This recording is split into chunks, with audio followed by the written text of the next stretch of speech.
problem here. It's 1 over x plus 3 plus 1 over x plus 5.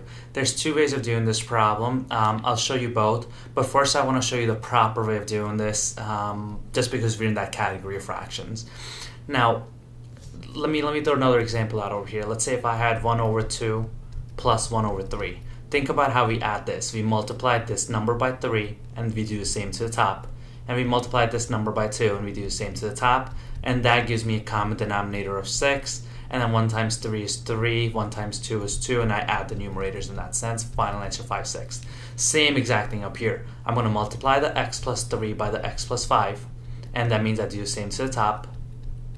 And over here, I'm going to multiply this one by x plus 3, and I'll do the same to the top. Now, this over here is foiling. So I'm going to FOIL it out over here. First will be x squared, outer, inner, and then last plus 15. So that gives me x squared plus 8x plus 15. So I know my common denominator here is x squared plus 8x plus 15. Similar to how over here my common denominator, if I multiply this or this, I get 6. So if I multiply this or this, I'll get x squared plus 8x plus 15. So that's my common denominator. And in my numerator, I'm just doing x plus 5 times 1, which is just x plus 5, plus x plus 3 times 1, which is just x plus 3. And the numerator now will give me 2x. Let's combine the like terms. 2x plus 8 over x squared plus 8x plus 15, which makes my answer choice A. But now, hold on for a second before you move on. There's another thing that I do want to talk about in this problem.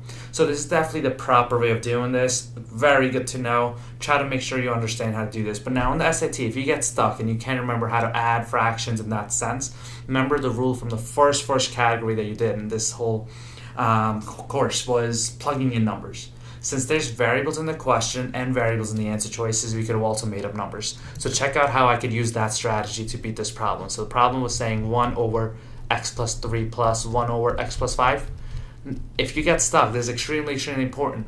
I'll make x2. It doesn't matter what I make it, I'm just making x2 for our purposes for now. So then this would have became 1 over 5 plus 1 over 7, and then I would add this. So the common denominator here would be 35.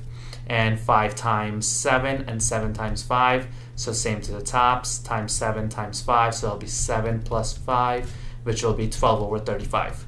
Now what I would do is go through all my answer choices, plug the 2 back in, and see where I get 12 over 35. Since the answer is A, I'm just going to show you how it works out in A. So the answer choice A is saying 2x plus 8 over x squared plus 8x plus 15. Now check out what happens when I put the 2 in back there. 2 times 2 is 4. 4 plus 8 is 12. And I threw a 2 back there. 2 squared is 4. 4 plus 16 is 20. 20 plus 15 is 35. And that's what I got there too, which proves my answer would be A.